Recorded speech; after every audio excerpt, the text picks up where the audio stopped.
Hello and welcome back to the Op Podcast, the podcast where we talk about operating and the art of visual storytelling. I am Dave Comides, your host, and something a little different today. I'm posting the audio from a panel that I moderated the other day here in Atlanta that the SOC, Society of Camera Operators, put on and was gracious enough to allow me to be a part of, where we had six operators, myself included, and a dolly grip, basically answer kind of rapid fire questions about the part of operating that has nothing to do with touching the camera, which is about 99% of it, the interpersonal skills, all those other things.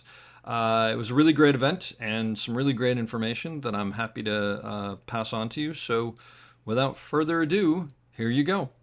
Just a little bit of business before we start. There may be a curse word here or there in this episode, so please listen responsibly. As always, our website, theop.io, is up and chock full of tips, tricks, and gooey operator goodness. Make sure to check out the breakdown, where the best operators in the biz explain shots they have done, the musings, where we discuss everything from quick tips to larger concepts of storytelling, the answers, the images, and so much more. I may or I may not take a break or two during this episode, but I promise that none of them will be longer than 22 seconds. Finally, if you are enjoying the podcast, please follow us, write a review, share us with your parents, and talk us up around the water cooler with your friends. So grab a beverage, sit back, and enjoy the op. Thanks for listening. Lock it up, nice and quiet, and let's roll. Rolling! Victor 30 Echo, take 2. Hey, Mark. Hey, Mark. And camera set. And action! So welcome, thank you for coming. It's really great to see everybody. Thanks for coming out on a Sunday. I want to thank, first of all, Chapman for having us here, this amazing facility. And we're finding out, there is the possibility that when we're done, they won't give a little tour if you want to see this. And it's an incredible facility, and I would suggest you do that if that's the case. And of course, the SOC for putting this together. The SOC, Society of Camera Operators, is an international honorary organization with 1,600 members. And our mission is to elevate the art and craft of camera operating. We publish Camera Operator, which is a quarterly multimedia magazine, which is available with no subscription. If you haven't gotten it, you should. There's great interviews and articles in there. There are multiple memberships that you can look at. You can look at soc.org to find them out, but there's everything from like associate all the way up to, I don't know what they call it. And it gives you access to all sorts of training videos and you name it, and events and things like this. So definitely worth looking out for. The next event will take place in Atlanta on October 5th, although I don't actually know what that is. So look on the SOC website and you'll find it out. I think it may be a crane workshop, but I'm not sure. So we have a great panel here today, and I want to thank all these people for being here. I'll do myself last. Chris Duskin has been operating a camera since the late 1900s, and as have I, and is a talented DP as well. His credits include Endgame, Spider-Man: No Way Home, Behind the Candelabra, which is a movie that a lot of people didn't see, but is really actually quite unbelievable, and you should see it. And Logan Lucky. Brigman Foster Owens, Briggs, has been operating since about 2008. He works as a B camera operator and sometimes A as well. And his credits include Fight Night, The $1 Million Heist, Creed 3, Cobra Kai, and The Resident. Jessica Hershetter is a B camera operator who's been operating since 2021 and is presently working on Cape Fear. She's also worked on The Resident, Black Mafia Family, and Reasonable Doubt. Matt Petrovsky is an A camera Steadicam operator with 20 plus years experience, or at least that's when he bought his Pro Vest, so he's not quite sure before that. Credits include Ironheart, Thunderbolts, and The Tomorrow War and Mud. And finally, Greg Faceash, who came in last minute for Spencer Hutchins, who was going to be here, but we're so happy to have Greg here. He emailed and said we needed anything, and we did, so we're excited to have him here. He's an A-camera Steadicam operator with 14 years experience, and credits include Ozark, English Teacher, Teacup, and The Valley. And I've been operating also since the late 1900s. I'm an A-camera Steadicam operator, and I can never think of my credits. Ozark, West Wing, ER, and some other stuff. Without further ado, I'm going to throw out the first question, and we're just going to get going. So, again, if anybody in the back can't hear us, put your hands up and we'll speak louder. How often do you think about the edit as a camera operator? Matt, I'll throw this to you. I want to say I think about it all the time. I probably don't think about it 100% of the time, but I think it's super important a good camera operator, a good cinematographer, I think needs to have a sense of editing. And if you're working with a good director, they usually already have it edited in their head. And it just is also, it seems like it requires more like mental math to kind of think about the edit and stuff, but it actually ends up being very liberating because you may realize that you don't need this beginning part of the shot to be perfect, or you can, it doesn't matter what happens at the end of it because they're only going to use this part of it or something. And so understanding editing and watching movies from an editing perspective, I think is super useful. Anyone else? Yeah, I think it's an extremely important part. I wouldn't say to think about it all the time, like Matt said, but I think about it quite a bit because, especially if you're an A operator and you're blocking a scene, sometimes the director hasn't thought it all out, or maybe the DP hasn't thought it out. Maybe he's more of a lighting director than the camera guy. There's some of those, and you kind of have to figure out the coverage for the entire scene during rehearsal, essentially. So that has to be an editorial mindset to figure this out. And also, like, all right, in 7 hours when we turn around over here, we don't want to have that guy against a white wall, which sucks. Can we rotate it also? There's a window back there or something. So you have to, I think, really use that editorial mindset constantly. I think it's one of the most important parts of the job, quite honestly. Jessica, you're a big camera right now in Cape Fear. Are you thinking about that? I am thinking about that, especially because the director, even if they have an edit in mind, they sometimes communicate it and sometimes they don't, and it's really valuable, at least for me, to know, is the shot that I'm currently doing an in or an out? Because then I can know if I can, give it a little something to bring it in or to What do bring you it mean out. by an in or an out? Like if I'm on a slider and it's the thing that's going to end the scene, it's good to know if I'm just holding it there because it's the middle and they're going to chop it up, or if it's something that like maybe I can slide out to get them sort of away into the next, out of that and into the next scene. Greg? Kind of leapfrogging off of what Chris was saying, thinking about the edit and anticipating setups ahead, you can also use that as an opportunity to insert a little creativity and maybe some elegance by offering a way to get from one piece of coverage to another, actually sometimes saving the setup. So you're offering efficiency and having a little opportunity to be creative as well. Bruce? Pretty much what they all said. I'm definitely always thinking that, especially if A has a shot over here, and then I'm thinking, okay, what are they going to jump to next and edit? They're going to want to use either a close-up, a medium shot, or if I'm looking at the sides, if it has something to do about the watch that the person's wearing, it may tell a story point that, make sure I can mention that to the DP or the director. Do you want me to get this during that time?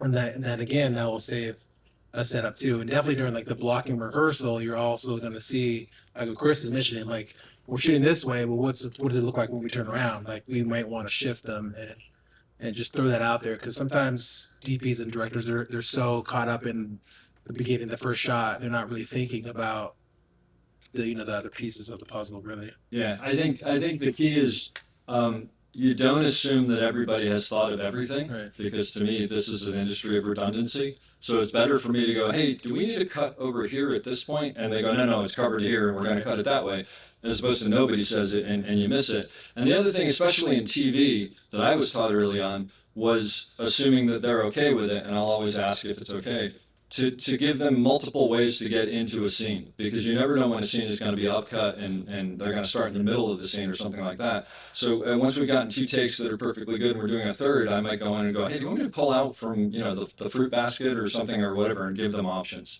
And then the other part of it I would say is, I think the key is in how you bring that up. Is you don't go to them and go, you're going to need this, because that usually doesn't go well with most people. You go up and go, hey, do we need a close-up of this at some point? And then the other thing which was mentioned, which I think is important, is for me, I don't like when things cut to an insert.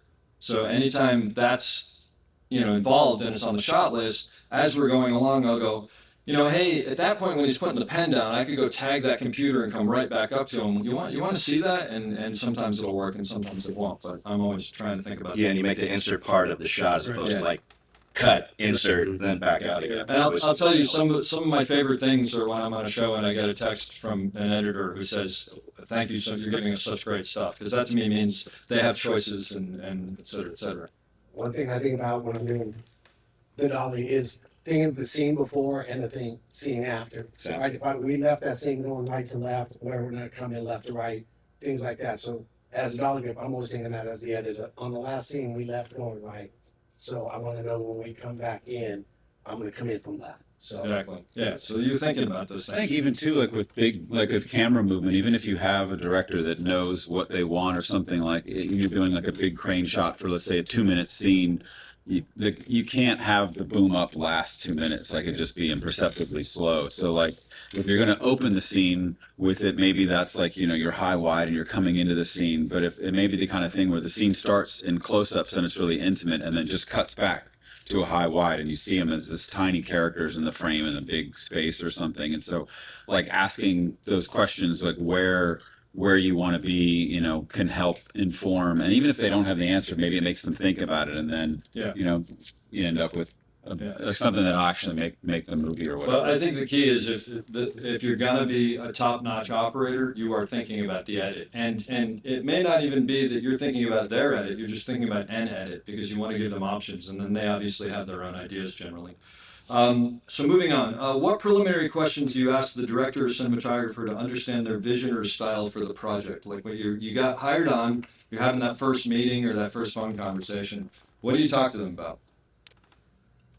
I always ask for a for their like visual pitch deck if they have one. Yeah. Because a lot of times they do and they're excited to share that. I got one for the show I'm on right now, which has been so valuable, and they actually just re-edited it with what we've shot so far, Oh, cool. which has been even better because then I've seen like, oh, they really liked when we did this, this, and this. So that's been useful even moving forward part of the way through to have. Oh, that's great. I like that. Anyone else? I ask for if there's any sort of along those lines, like the pitch deck, but also if there's any movies or shows or something that the DP and director have been talking about, like referencing visually or whatever. It's a good place to start. And if I haven't seen it, I try to at least watch some of it. Yep. Yeah, because they're generally, the DP and the director have done their research and they're looking at stuff. It's not coming out of a vacuum, so it's good to, hopefully, not all the time. But as Matt said, what were they thinking about? What films were they looking at? What references should you take a peek at? And, It's also a good way to connect to them, because if a reference is a movie that you happen to like or you happen to connect with visually, you can definitely play off that. And even if it's something you've never seen, you can come back to them excited about it. And it's a conversation that you can have with them as a filmmaker, and it sort of helps begin those like kind of creative bonds. You have those conversations. Yeah, absolutely. And one of the things that I would say is you watch those movies, and then usually I'll go back to them for a second conversation. I'll go like, I'll have one or two specific things. Hey, I really love this scene, and I love how they shot that, like something specific. But then I'll say to them, like, what aspect of this are you looking at? Because the movie has so much stuff. Is it the movement? Is it the framing? Is it whatever? And it just sort of like it hones in and zeroes in on what are we going for. And then for the first half of the first day, you follow that, and then it all gets thrown completely out the window. But at least you saw another movie you might not have seen, so that's always a plus. Anyone else before I go on to the next question? Actors. Dealing with an experienced actor who may be method or used to a much higher budget production and is now working with you on a lower tier project and maybe isn't happy about that. Introducing yourself to actors, how involved are you with actors? How do you figure out how much you need to be involved? What's your process with that? Who wants to go first? Anyone? Greg. I've been told personally by the DPs that hire me that one of the reasons they hire me is because I'm pretty involved with the actors. Not all camera operators are that way. Some are less engaged. For me, I think it goes to one of the soft skills that makes you a good operator, and that is emotional intelligence and interpersonal skills. And touching on something you said earlier, Dave, about like, instead of saying, you're going to need this, forming it as a question. My mother-in-law taught me this a long time ago with her husband. Make them think it's their idea, and they're going to buy it. Yeah. Across the board, by the way. You've never had an idea in your life. So it's the same thing with actors. Yeah. You can communicate with them in such a way that they go, oh, well, why don't I just do it like this?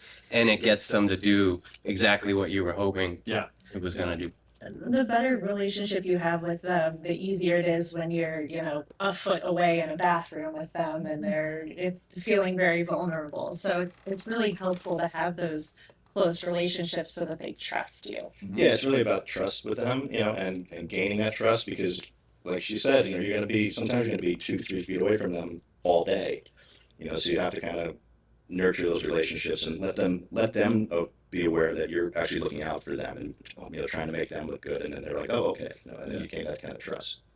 I think it's just like along what kind of what everyone said, and it's important. It's about trust and about.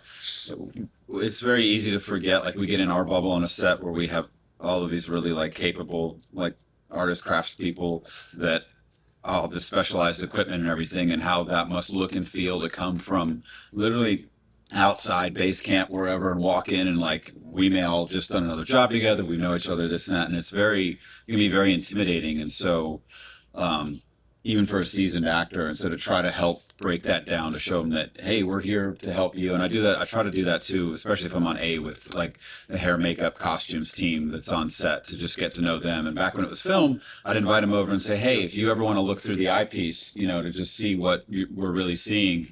But I always invite them to come by, say hi, check out the monitor. If it's something where they're trying to touch them up and we're in a car or something, I'll ask hey, can we just put some marks down so we can pull back and let people in and out of the door, and everyone can do their job and not feel awkward like they're stepping over stuff or something. And it's just about it's about just having that, I think, that dynamic where you have just trust and communication, and they're going to look out for you too. It kind of goes both ways. 100%. Yeah. Briggs?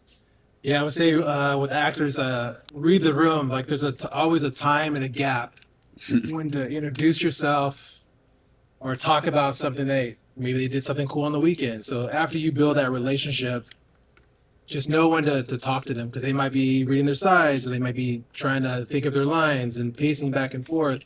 And just know, like, okay, that's not the moment right now. Maybe it could be tomorrow. It could be the next day. It could be whenever it is. But definitely make sure you introduce yourself and just back up and just be just observe them and learn their personality. Because a lot of times you hear about an actor and they might have a reputation of being, mean or bad or whatever it may be, but they might not have that relationship with you. It can be completely different. They might have the relationship with production, but usually an actor wants to be really cool with an operator because you are going to be with them the whole dance of the show. So just be cool with them basically, and then try to, let your personality shine, or try to get them to show their personality.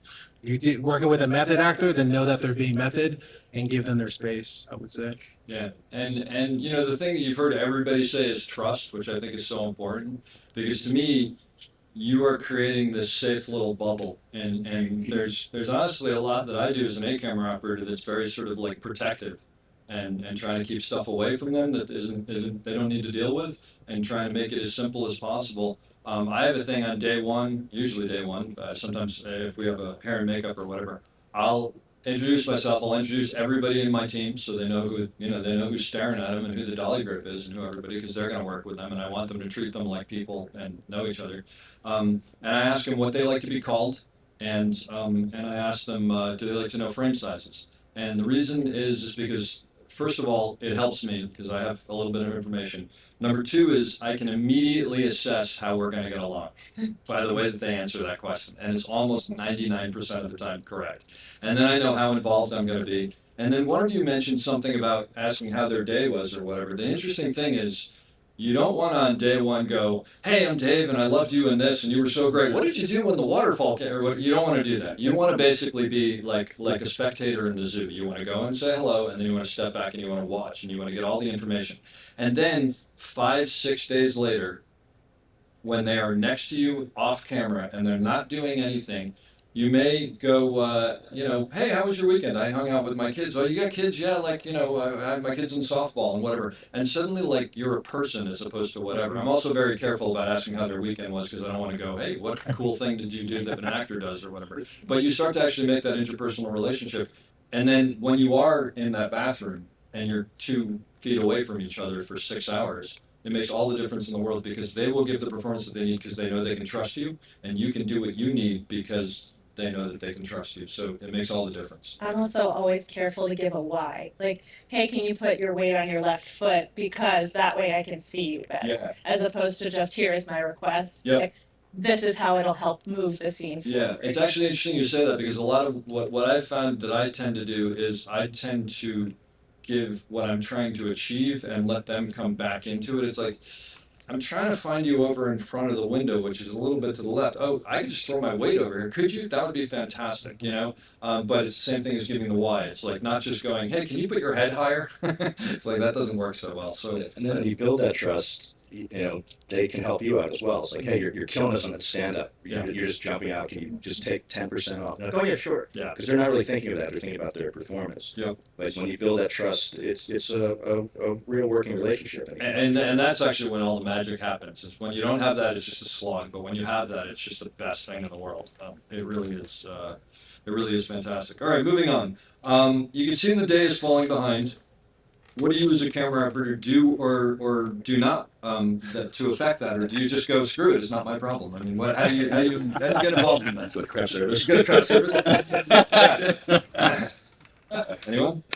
Are you involved in that? Like the AD's freaking out because the day is falling behind? How do you? Yeah, I think the time and time management is sort of all our problem. And when I was starting out with Steadicam, this isn't a story, I promise, I used to take a lot of time and make a real point of like, I need this to balance and I need this to be right and I need my space, and if you're going to ask me, it's going to be 5 more minutes. And like, it was my own kind of insecurity with it. And now I try to honestly race through all of that, whatever it is, the configuration of the dolly, the handheld, this and that. Like, I want to spend as little time as possible. I want it done right and I want to set up for success, but I want to spend as little time as possible with that, because any time saved buys you something else. It's maybe another rehearsal, another walkthrough, and even if it's not in that scene, the sun will set at some point in that day. And if you burn all of your energy, they may give you, I've been on shows where they're very accommodating. If I ask for another take, if the dolly grip asks for another take, not a problem.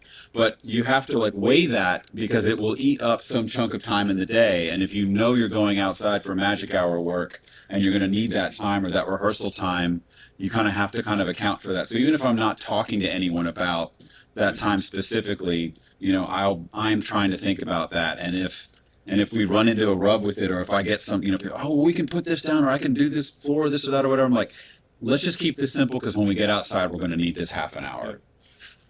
So To add to that too, always think a step ahead. When I'm watching a match, I'm thinking how we're going to cover it. How many shots can I get off this floor that I'm going to do? So if I got to lay more now, because it's going to save me later, take that time to do it efficiently at the beginning, so you're not playing catch up later. So always try to think 1 shot ahead, 2 shots ahead.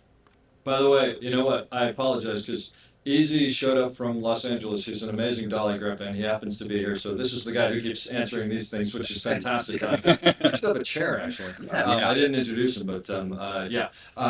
Anyone else? As B camera, I'm often leapfrogging to the next thing. Yep. So I'm getting sent ahead, but with way fewer people and resources. So I try really hard to kind of be my own AD in that scenario. Mhm. And I'll, run and talk to, the lighting department and costumes and props, and like, okay, what do we need to do to, when everybody else comes over here, how can I be as ready as possible in that moment? And that's usually helpful in moving the day. Anyone else have anything from there? Well, I think you can work with the AD as well. You know, to go look. Okay, we're falling behind. Okay, how can we make this move along? Like, what can we do? What, is there something that needs to be cut, or Yeah. or let's send the camera outside, or things like that. So I think it's you definitely have a purpose in all that. Chris made a good point, communicating with the AD. When you're an A camera operator on set, you have to think about set dressing, you have to think about props, you have to think about where the lighting and grip stuff is going. And the more you can anticipate all the things that need to happen, you can communicate with the AD to have all those things working at the same time. Get good at cheating. If the sun's going down, you might just move the camera this much and put the next actor there, and you've got your reverse without having to turn the whole world around. Little things like that you know how to do, that you can offer to the DP and the director and the AD will save time. Yeah, and I think, I mean, personally, assuming that I have a good working relationship with the AD, which, like everything else, the minute that you hit set, you're assessing everybody, and everybody's assessing you. So don't think it doesn't happen. I will usually say, hey, how long do we have for? How long? When do you need to be out of the scene? And so I try to keep track of that. And if we're falling behind, I will do things like say to EZ if he's on the dolly, hey, let's throw the slider on here because I know we don't need it for this shot, but in 2 shots, I'm going to need to like do a push that's over there. We won't need to put down floor. So you're thinking ahead to go as best you can. And basically what it is it's not your problem that the day is falling behind, but you don't want to be the person that they're waiting on. So you want to go, I mean, you always want to be 4 steps ahead or whatever, but even more so, you just amp it up and you try to do that. And you try to just step in and like you said, anywhere you can save time, you whisper in the DP's ear, hey, I think that we can do this or we can do that. And if they take it, they take it. Secrets to holding the frame and correct headroom, or like someone standing up. You got any tips on that? Any of that stuff? Like at rehearsals, do you find key points or whatever to figure out where you're going to go, or you just wing it, or what do you do? I think find some key points if there's something on a wall, like that height is that height, especially if someone's popping up or if it's a whip pan.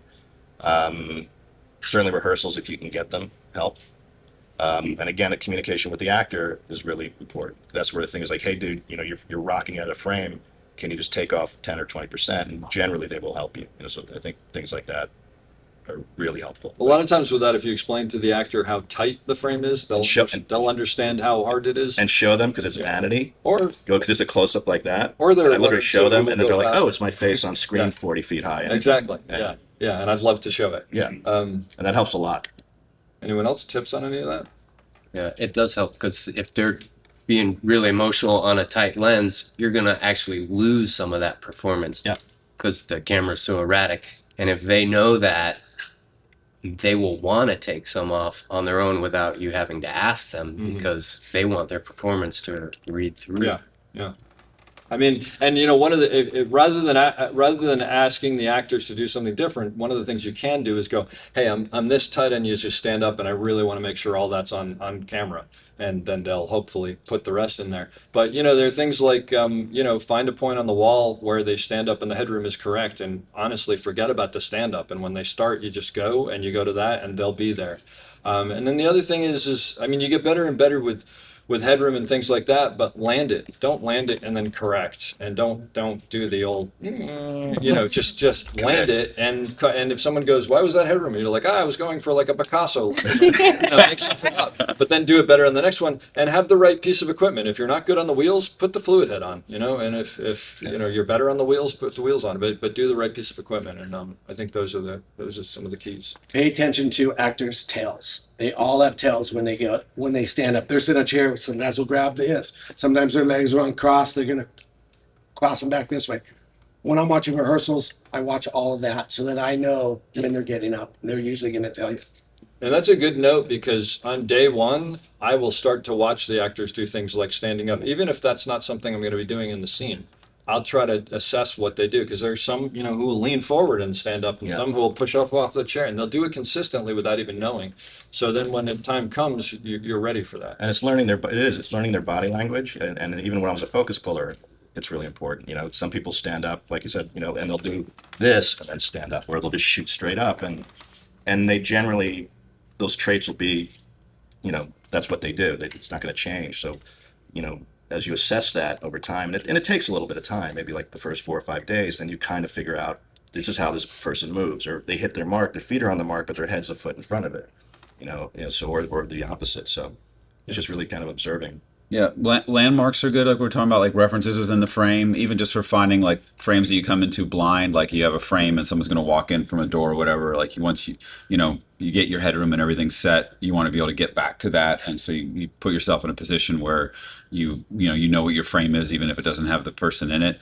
And then also just watching, like especially I see a lot on Steadicam, but certainly Dolly and stuff too. Like some actors will lead like leaning, but they're not moving yet. They're not starting to actually go until you see their feet take a step. And so it's learning sort of just what you need to be looking for, and I mean, I think the thing body about language. landmarks is interesting because I find when I start to think about it, especially in wider shots, I'm often not even looking at the actor because I know the actor's in the frame. I'm going for some sort of landmark situation or whatever. So there are a lot of times where I'm looking at those four corners because I know the actor's where they have to be. So there are times. And I think, Dave, all of this speaks to one of the meta skills of being a camera operator is observational skills. Yeah. Reading people, scoping out the room, actually making a map in your mind of the room, and then a mind map in relation your movement to the actor's movement in relation to the room. That all help you land stuff. Absolutely. Yeah, and listening. Like you get a lot of information on a set in any position, but especially camera operating if you just listen. And sometimes people look at me like I'm crazy after a take. Like I'll give a note or something, and I'm just kind of staying there, and I'm like, no, I'm listening to a conversation the director and the actor are like having, and they're about to change his movement, and it's going to be different, and I want to know what that is. They might not tell you. They And they- often don't tell Yeah, us. Yeah, no, you're constantly trying to get that information. Yeah. There's a Welsh saying that says you have two ears and one mouth, and you should act accordingly. I always thought that was really good. No, but that is true because you're literally sidling up, going, they're changing something, and nobody's going to mention it to me, and I'm going to be Right. expected to know it. So you find it out yourself. Also, tell the other operator Yes, if you and, have by the way, some and tell the assistant. and tell the assistant. Maybe if your dog didn't catch it, Yeah. let them know, hey, they're going to do this or whatever. Yeah. They're going to come in running, Yeah. and they've been walking before, like that will impact it. Yep. Yeah, share with the rest of the Yeah. class. Not a story, but a story. I was in New Mexico and we did take 4, and the actor who was young came running out of the thing, and so I pulled off to the side, and the actor followed me, and we all went down, and the Steadicam was broken in two, and thankfully everybody survived. But the director never mentioned to me that this actor, instead of walking out, was going to run. And the actor who was young didn't think to tell me.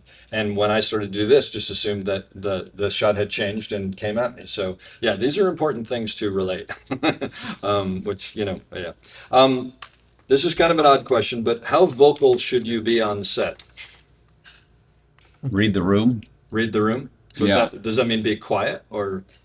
I mean, I think you have your own personality, and that, like, I think the best thing you can do is to be true to yourself, to be like honest with who you are. You don't like I have operator mentors and people that I look up to, and like ways I'd like to kind of conduct myself. But I also just the best thing you can do is just be yourself and be aware and respectful and kind and courteous, and you'll kind of get a sense of. It usually takes me a couple days to figure out like how much people want me talking or suggesting or kind of doing whatever. And sometimes it's a lot and sometimes it's not a lot. Yeah. It just depends on a lot of the other personalities and egos and whatever you're doing. Anyone else? The best piece of advice I ever got was my first day on set from a camera operator, and he said, ears open, eyes open, mouth shut. And you gain so much more from listening Listen. than from speaking. Yeah. But I've worked with amazing camera operators with totally different personalities. Some are real boisterous, take over a set. Some of them are quiet. They're like ninjas. You don't even know how they get everything done, but it's really impressive. So like Matt said, find your own personality, but you gain way more from listening than from speaking. And people are trying to work. They don't want to hear you chit-chatting about nonsense. Yep. They're trying to accomplish a mission. I think like day one, your best bet is probably just to like assess the situation and be quiet, occasionally throw in a thought, but shut up. And then as you sort of start to read the room and you figure it out, because you've probably all been there. There are some days when it's raining or something or whatever, you got to be the cruise director a little bit and get people laughing and excited about work again. And there's some days where like other people are doing that to you and you're like, I'm quitting the business and I'm becoming an actuary because this sucks. And they're like, no, this is great or whatever. But so I think it fluctuates and you got to constantly read the room and see it. And we've probably all been there. You work with a DP who the DP wants to be the voice in the room. You're going to lose that battle. So Yeah. you sit back and you go, all right, you're the voice in the room. You do what you, but you got to just make sure, however it is, I think the key to all this is you adapt. It's like every job is completely different. And even, by the way, jobs where I've worked with the same crew on another job, totally different, because the one thing will change, like one actor will change it, or it's dominoes.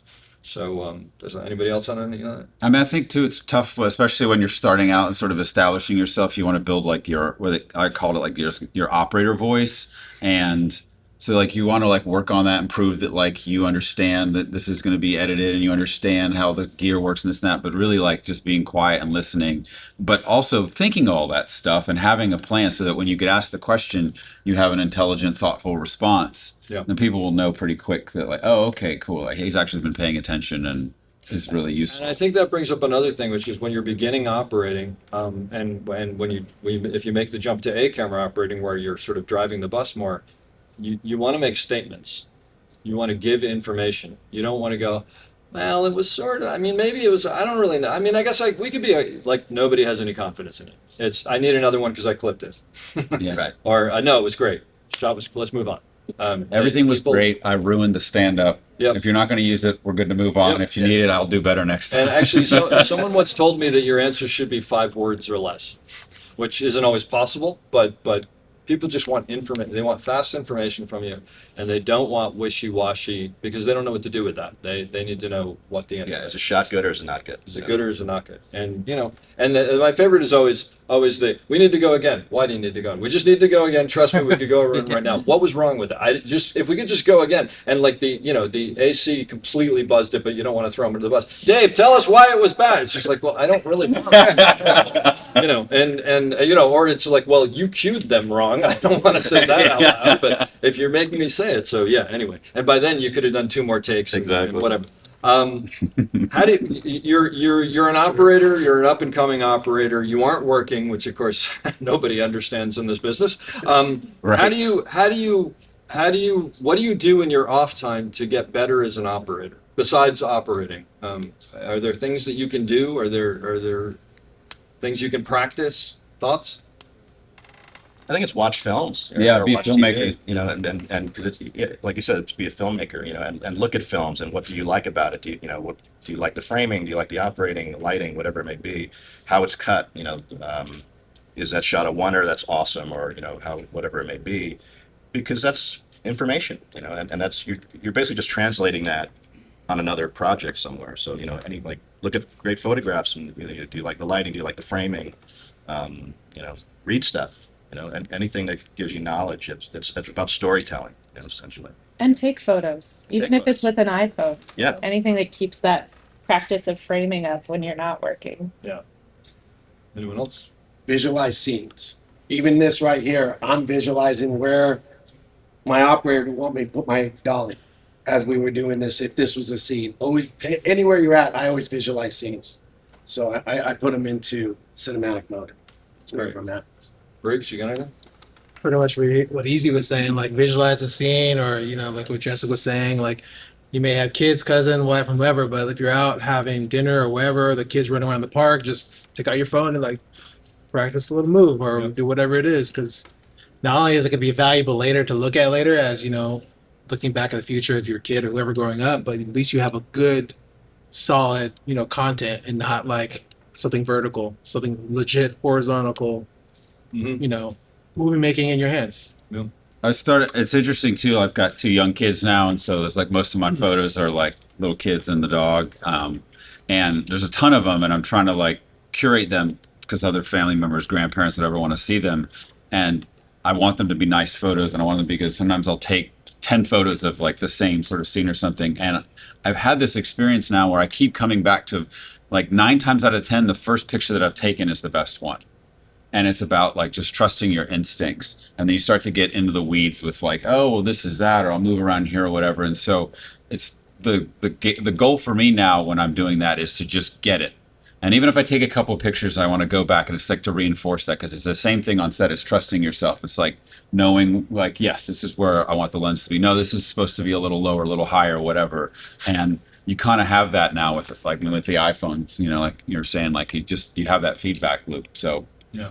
You can use it. And yeah, you don't want to be that operator that moves the camera 20 times for that one position. You want to make a decision and land it there. It's an interesting point because I think the most important part of being an operator is knowing where to put the camera. Because you put the camera in the right place, everything works. If you put the camera in the wrong place, Well, you're gonna have to figure it. It's not gonna work. You're gonna have to do another shot. and, Or and whatever. it's trust your instincts, especially when you're starting out. That's hard If you because have good instincts, trust your. Do not trust your instincts. you'll develop them. Yeah. I mean, and it really is crazy. Like I can't tell you how many times I've set something up and I'm like, this should just be a little lower. I'm like, but then I got to go to low mode or do this and that. And you're kind of hemming and hawing about it. And 9 times out of 10, director or DP will come over and be like, hey, what if we just went a little lower here? Yeah. Or what do you think? You're just like, But if it's already in progress or you've already done it, like it may not come up or like, oh, yep, that's got low modes coming in. Here we go. No problem. Like it's, you just got to trust your instincts and they'll serve you well and they'll get better the more you do it.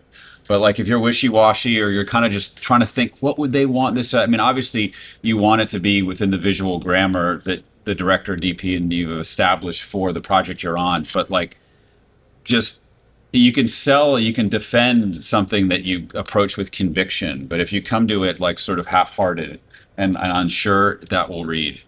Yeah, that's a great. And actually, you brought up something that was interesting. If you're setting it up, and it's the shot is down here, and you're right at the bottom of the dolly boom. Go ahead, if there's no other downside to it, just go. Hey, let's throw on low mode because I'm setting up the shot that they've asked for, but I'm also thinking of the shot that they may ask for, and I don't want to have to get a different piece of equipment suddenly because I didn't think ahead. So even like crane stuff, it's like, all right, this is the shot that we're doing. But I bet they're going to ask for this. So let's actually incorporate that. You're always thinking of that extra stuff. And sometimes it helps and sometimes it doesn't happen. But One thing to add to that, think about lighting. One thing, you said it earlier, there's that one great spot. That one great spot is usually also because of the lighting. So we want to make sure that we're complimenting our DP, right?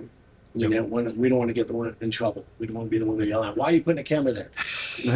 And one of the things I learned really early on is when I put a camera somewhere, I will often, I'll make sure there's nothing in the frame and do all that stuff that you do. And then I'll give it a minute and then I'll look back at it and I'll try to ask myself, why did I put the camera right there? What am I achieving by there? And if I can't answer that question, and sometimes it's stupid, it's like, well, I can see all the people or something like that. But if I can't answer that question, it usually means that there's probably something I could do that could be better, which maybe I'll accomplish or not. But it's just a way of checking yourself to go, have I done my job completely?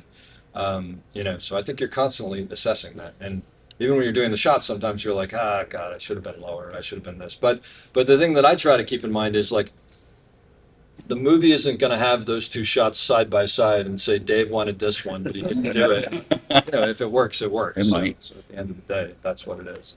And every DP is going to have a different style from each other. So there's no right and wrong, but if you have your own opinion and convictions, at least that's a good place to start. Yeah.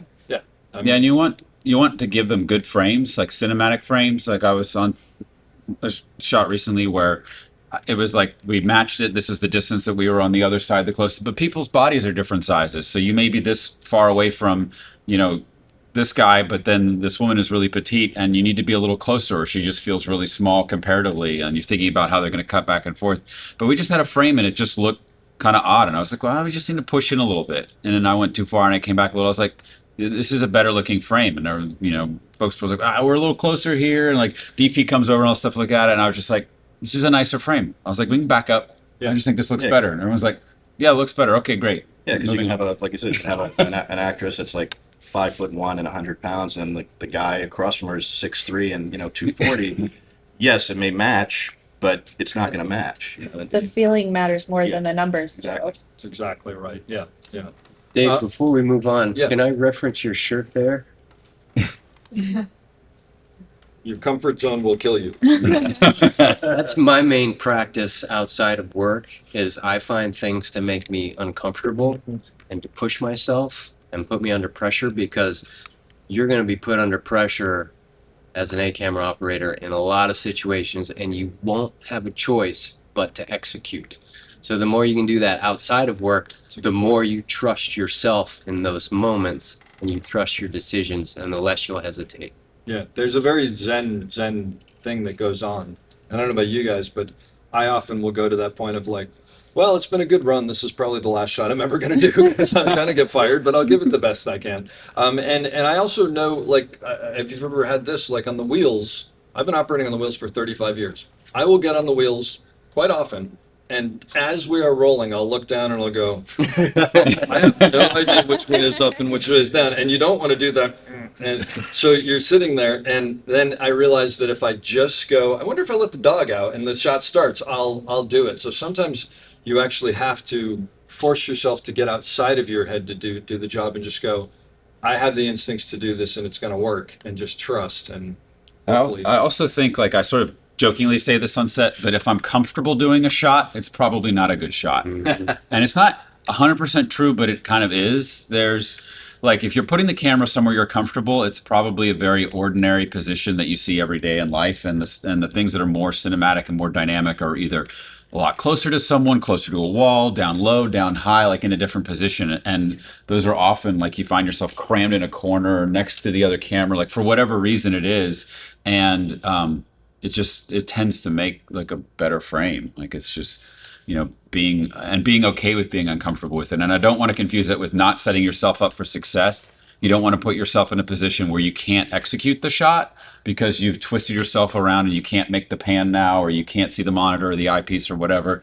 But within that, like, I find if I'm kind of scrunched or straining or hunched or half over, like, okay, yeah, this is probably where the camera needs to be. Yeah. Whereas if I'm standing comfortably and have the seat on the dolly position, everything is probably garbage, The interesting thing that I've found, and I wonder if anybody else has found this, is I've found that when I have compound shots and complicated shots, the more that I hone them and the simpler they become, the better the shot tends to be. And it's not I'm not saying that to counter what you said, because No, I that's a good totally point. agree with that. But sometimes I find that the more I do it, it just goes, well, I don't actually have to do that little part because this falls in. It's like the more you think of it, it's better storytelling almost sometimes when it becomes simpler from those point of views. So it's like there are all these different. Have you guys ever found that? Yeah, I totally Yeah. have. And I don't mean it to sound like it has to be, like, awkward to be good, but just that, but there's a bit of, like, just pushing yourself a Yeah. bit more, not being complacent or too comfortable. Is Well, what I I think you mean. were also talking about, like, the interesting frames tend to be the ones that are harder to get to. Yeah. Like, way down low or way up high or right against But yeah, the wall. simplicity Yeah. usually, like, wins. And, like, if it's something is really complicated and, like, it's harder to repeat, and it's hard. It doesn't mean good shots can't be complicated. Also, sometimes shots are really complicated to execute and they look really simple Yeah. on screen. And sometimes shots are really simple. Oh, it's just a little dolly back, boom down. We'll just have to turn on the wheels. And people are like, well, how did you do that? Yeah. And you're like, you look at the dolly, you're like, I don't know. Yeah. I said the ones that are the hardest looking are the easiest for us to do. The ones that look simple are the hardest for both of us. Yeah. Well, and Yeah. making them look simple is Yeah. the hard. Yes. But Chris and I, being older operators, I can call us that, right? Yeah. Can point out that when they do get to be those ones that are uncomfortable, this is a great B camera shot. This is going to be wonderful. I'm going to be over there in the back of the truck, but I think you're going to like that. It's funny. That's a good point. That's how I started moving from when I was doing indie films from assisting to operating. As I had a DP friend of mine who didn't want to be crammed into the bathtub under the faucet, go. looking up, and he's like, "Matt, do you want to do this shot?" Yeah. I was like, "I sure do." Exactly. But it's a great way to kind There's of, a like, reason get for into that. that. Yeah. I've been in so many trunks, refrigerators, closets, cabinets, but also it's always great to pitch those places. If it's an A camera only shot and you're on B and like, we don't need it, and you find something really cool from one of those places, Yeah. it's always worth it just to pitch it. Like, hey, wouldn't it be cool if we did this? I tell you, one of my favorite things in the world, which is always also the thing that I hate, is I'll do some Steadicam shot that's like I'm in the helicopter and I step off onto the roof and I come down as the FBI guys are it's like this 12-minute shot, and then the B camera operator's like, I'm gonna sit here in the sink and capture the shot. I'll look at it and I'm like, that's so much better than what I'm doing. But it's because, like, they've given you something and they're like, go find something cool, and then the good B camera operator is finding just like the amazing thing that ties everything together. And then they the use best. the first bit of your Steadicam shot. That's Exactly as soon as that right. one. Yeah. Exactly right. So I'm going to ask Jessica and Briggs this question first and then throw it out to everybody else. Should the A operator be involved in designing other camera shots? My first reaction is to say no, but that's Okay. very selfish. I think if there's something that they're thinking of and they know, like, hey, we need this piece of coverage, I've thought it all through, great, perfect. But I think if they're setting up their own shot, kind of let the B camera operator do their thing, if at all possible. But that's explaining what they're thinking they should get. Should they be telling you how to execute it, do you think? In my opinion, no. This unless, is a safe space. and again, I think like if they, and oftentimes they do know a better way, great. I'm always open to suggestions. I love that. Mhm. But I think knee-jerk reaction shouldn't always be, let me tell you how to do it. Yeah. Briggs? Yeah, I mean, it's kind of a slippery slope. I mean, they can tell you maybe how to execute it, but no matter what, you're going to put your own, sauce on it. You're going to do however you want to do it. And you can make them think that you're going to do exactly what they say. That's I think that's the key thing. Yeah, that's the key thing. Oh yeah, no problem. I'll do that. They might be suggesting, hey, I found a shot of you for you over there in a hi hat. You might be thinking, well, what if I get in trouble? I don't want to be in a hi hat. Hey, let me get a slider. Because that's how you cover your ass. Like that's kind of what you have to think about. Because sometimes the other operator's not thinking that. They just saw a cool angle. That's going to cut with this. Okay, well, what if they don't hit their mark? You can move a little bit, next take, or whatever it may be. So if they set up a shot and you agree to the shot, then do the shot. But if you are going too slow or too fast, then I would say trust the operator, because they might have these conversations with the DP, the director, and they know the pace of certain things that maybe you weren't in on the meeting in the morning. Maybe you missed something. Maybe they talked about something in pre-production that you have no clue about. And to the folks who are doing A more, are you involved in the B camera operator shots, or do you let it go? Or I mean, I think you're all involved in each other's shots, and I think like a good point is that like being a B camera operator, I mean, the dynamic between B and A can really depend on a show. There are shows where they're basically equal footing, and the director, DP, whatever, just want like two good usable shots. Mhm. And there's not one that's going to always trump the other. And then there are some shows that are super heavy-handed A, and like if there's a place, if there's time, if there's whatever, will work B, and for whatever reason that's the mode. And I think once you sort of understand that construct, like depending on what it is, if I'm doing A, I will like don't confuse like the position of B, though it's different and maybe not as vocal or as loud like on the set, as far as getting involved in conversations and things.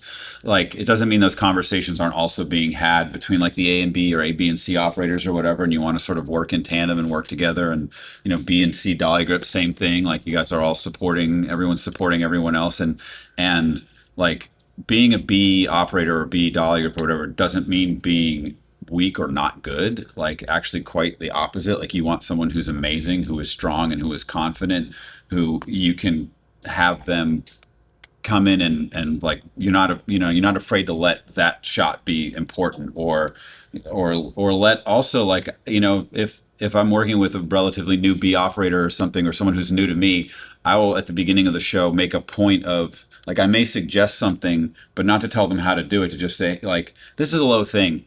You could be on a spider hat or a high hat here, but there's room if you want the dolly, like however you want to do it, slide, whatever is going to work for you, just so like I'm not going to get in your rice bowl about it or whatever, to give them the confidence to choose the tools that they think they're going to want and need. And they might find something better than with it, It's such an important relationship, and you have to help each other out. Erin and I did a show together, and we got coffee beforehand, and it was, how do you like to work? How do you like to work? And we figured all that out before the show even started. That's great. And it went beautifully after that. So I think it's just, you're kind of in it together, and any way you can figure out how to make it work for both cameras, the better. Mhm. Yeah, because you're all part of a whole, and you're all going for the same goals to, how do we make this scene better? What can we add value? Yes, it says this, but how can we make it better? And I think, again, it's experience level, but if you're an experienced B person, it's not like you're this lower position.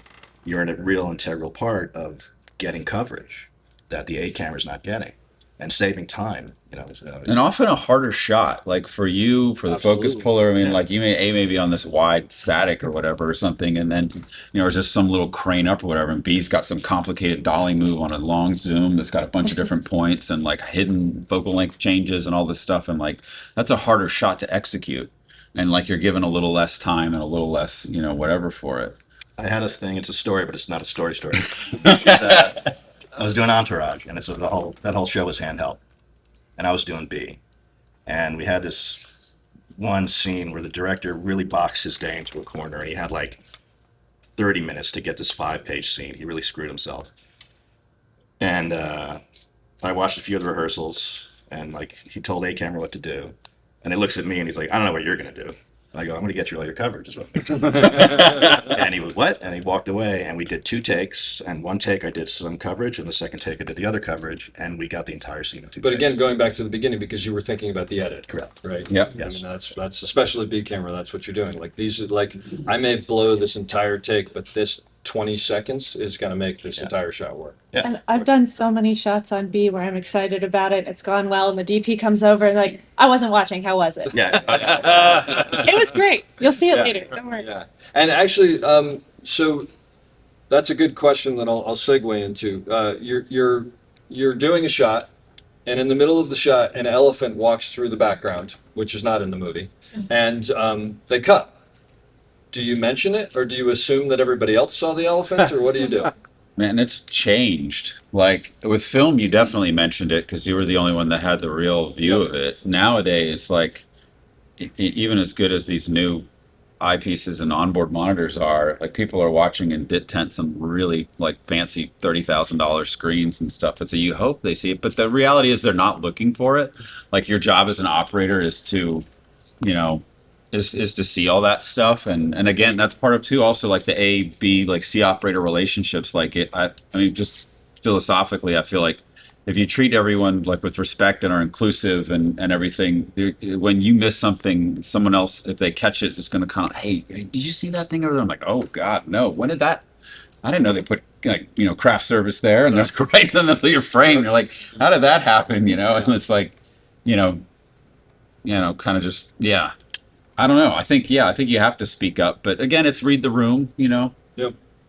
If it's a problem that's not going to repeat itself, or if it's a mistake that is quickly remedied and they're cutting for another reason, you maybe don't need to make a big deal about it. Yeah. Other times we've had things where like literally like rolled over a cable on the dolly and there's a big bump or some other craziness, and everybody's like, what? Like, yeah, we had a little technical. Just go again on that. Yeah. I think it's your responsibility to bring it up. You assume that people saw it, so I would immediately get off the dolly and go into the DP and go, "You guys saw the elephant, right? We're cool with the elephant," because they're like, "No, I was on Amazon buying home goods or something like that. What was this?" It's like, "There's an elephant in the back of the." Oh, we can't use that. But the other thing is because if you don't, they've already pre-lit and they're like the camera's already rolling on to the next scene. And the weird thing is that for me, you have to get used to is sometimes you'll go in and be like, "Yeah, of course I saw the elephant. What do you think, I'm an idiot?" And you're like, "No, it's my job, and I'm just making Inform you. And there's always that thing with me where you're like, you'll say, "Hey, we got a flyaway here. Maybe they should do it." And Hair and Mako will come and be like, "Yeah, we're watching too." Or then other times they'll go, "Oh, thanks for telling us." And it's like, well, which one is it? Right. And it changes throughout the day. That happens with the boom often as well. If you say something versus if you don't say something, they're annoyed, but always say something Yeah. because it's just in case. Also, how you say it. Yes, there's absolutely Yeah. a good way of speaking. Frame it in a form of a question, and then all of a sudden it's someone else's idea, and they get to go tell the AD, Yep. Again, and you're out of the line of fire. all that stuff. These are all tricks of the trade. There's no question. Working with boom operators. Thoughts? Ways to work with a boom operator? Good stuff, bad stuff? Way you can tell for day one whether the boom operator knows what they're doing. If I don't know who he is or who she is, if I don't even see them, they're fantastic. There It's you the go. truth. And No, then it is. literally, I've been on shows and 10 days later, you're like, Were who are we you? recording It's like, sound? I'm Richard. And I was like, dude, I didn't even see you. That's a good point. But Go ahead. I was just going to say, getting ahead of it is always good too, especially if it's someone who you don't have as much confidence in. You say like, "Hey, you want me to walk you into this frame before we ever start?" Yeah. Like, okay, keep coming. Nope, it's good there. So getting sort of ahead of that, if it's possible, is often a way to sort of, mitigate any problems. And later. offering to help, right? Yeah. I'm going to be here with you on Yes. this. Don't Well, that's the do thing. you. I feel day one, it's the same. I feel about, especially when I'm doing a camera with like hair, makeup, whatever. Like I make a point of introducing myself and letting them know like we're on the same team with the same end goal. And I'm always like, hey, if you ever need a frame line, let me know. And then, hey, and the other big thing I always ask for, like, do me a favor. If you ever have a plant mic, especially like in cars and stuff, just come up to me and tell me where it is and that you've got one. Like, I know you may think we're not going to see there, or we may not turn around, but like little black fuzzy microphones blend into fuzzy car interiors, like really in the, well, and all of a sudden, you're shooting something you shouldn't be. And so you kind of just start that dialogue and have that relationship. And when you really get down to it, it's crazy watching like behind the scenes with like some shot you're winding through dollies and stuff, and how the booms get in and out of the way and do this and that. And it's an art and a craft, and it's incredible. And if you ever watch dailies without sound, or just shut the sound off on a movie, which is a good exercise actually we're talking about for like looking at framing and stuff, go put on like The Insider or something and shut the sound off, and just watch. Like, you'll really become hyper aware of the frames and the editing. But it's also really like boring and unwatchable in a lot of ways too. And it's like sound is there for a reason, and it's an important part of it. And if you're there and collaborative and kind of fighting for them to get what they need, they're probably going to look out and appreciate that and be on your side when you need something too. Whether it's a little more space because you're getting like hitting a wall with a dolly, you just can't have them there. Like, that's all right. I've got them on the wires here. They're okay with that, or whatever. Whereas again, it's just someone you can kind of form an alliance with. Sure. And there's times to keep in mind, like, if A is really wide, if I'm pitching a really tight shot, that completely messes up sound. Yep. So being kind to them and knowing what they need is important too. Yeah. And if it's someone that's newer and not as experienced, make sure they're watching rehearsals, so they make their mistakes during the rehearsals and not during a take. Yeah. Briggs? Yeah, I was gonna say, because there's plenty of times where you're setting up this compound move and you're doing this, you're doing that, then you're ready to go, and then they're like, "Well, where's sound?" And then they come in like, "Oh, they have no clue what you did." Yeah. So try to be aware if you're doing something complicated. Like, look who's in the room and observe, like, and make sure that person's in there, because whether it's rehearsal, you're going through your numbers, whatever it is, and just make sure that they're present. And often, like, you'll know throughout the show or the feature, whatever it is, if that boom operator is good, because they will keep dipping. They'll keep dipping. Usually, the great one's going to be talking to you. Hey, tell me what my frame line is. Am I good? Am I good? Am I good? Then they'll figure it out. They'll be talking to the mixer, and they figure it out on their own. But just make sure you know who they are. Make sure they, just communicate. Yeah. Greg? All of that is great advice. Yeah. Advocate for sound, because then they'll be your friends. If you can tilt down a little bit and no one's going to notice, tilt down for them if they're jammed up in a light. If the DP is putting lights from every corner and there's shadows everywhere and they're screaming at sound, just be like, hey, they're working it out. Yep. There's shadows everywhere. If they're not there for rehearsal, before you start the rehearsal, ask the AD, does sound want to participate in this rehearsal? That's a gentle way of reminding them that they should come know what's going on. If you have a static frame, it's a wide shot and a tight shot at the same time, you can say, hey, we do this all the time. Let them put the boom at the top of the wide frame. It's a still frame. All you got to do is create a window. They can paint it out. They will love you for that. Yep. Yeah. This is all great stuff. I would say my thing is on day one, first rehearsal, I'm not watching the rehearsal most of the time. I'm looking at everybody else. I'm watching to see if the boom people are over there going like this or something like that, or if they're in the room. I'm looking to see what second team is doing, if they're taking notes, and because I can immediately go, okay, this is who I got to keep an eye on. This person is doing whatever. But yeah, working with the boom operators is critical. And I think in a weird way, I think mentally in the first day or so, I try to very vocally do something that tries to help them. Like I'll go, hey, you can come down much lower on this frame. I'm not going to go up the row, really, because then it's a cheat, but it's letting them know, like, I actually think that what you're doing is important, and helpful. And the best boom operators, like you said, You don't notice them, yeah. You don't notice them, and they're fantastic. And the worst ones, and the worst thing in the world is you work on a show with someone great, and then you work on a show with someone who isn't, and you're like, why is this so much harder? And you realize it's because the other person was as good as they are. Yeah. But they're part of your crew, and yeah, they're in the not trenches with succeed you, without the dolly grip, the focus puller, your second AC. Like there's a handful of people that are really there, like in the thick of it, and having them as an ally and friend is huge. I mean, day one, I'll tell them, I was like, if you ever need a rehearsal to figure something out, because it's really complicated for you, whether it's Steadicam or dolly or something, I was like, always ask. Yeah. I was like, I'm happy to try to accommodate it. Yeah, yeah, And- especially in an era where they don't do Yeah, well, and rehearsals. usually if it's They're that guessing. complicated, where Yeah. assuming like a pretty capable boom operator like needs a rehearsal for it, like you probably need one too. Like Yeah. it's not going to be just a simple like, Exactly. hey, we're just kind of here thing. Assuming they know what they're doing. Yeah. And you mentioned something about plant mics. What I always do the first day, as I go up to the boom operator, I go, listen, just as far as plant mics are concerned, if you tell me where it is and I see it, that's my fault. If you don't tell me where it is and I see it, that is your fault. So just tell me every time, and you're covering yourself, and then it's on me. And 9 times out of 10, they're like, oh, that's super simple. Yeah, I don't want to take it. So yeah, I'm easy. going to give you one reason why I also bring that. Sometimes when you're doing dialogue back and forth, they can give you cheat notes of where the Watch next the boom. dialogue frame is coming. Yep. So they can be your friends too, definitely, and help you out, because sometimes you get caught up on waiting them to finish that dialogue, not knowing when to Yep. go over. No question. Briggs? Yeah, like I was saying before, always communicate with them, because there's gonna be times where you might be doing a stand up, then the director may say, "No, what? Never mind about the stand up," or vice versa. So there might be you weren't doing the stand up, and next thing you know, you forgot to communicate, "Hey, I'm doing the stand up." You told your AC, you told your dolly grip, but you forgot to tell sound. Next thing you know, you tilt up, and then there's the boom. Yeah. You know, I had no idea they were gonna do that.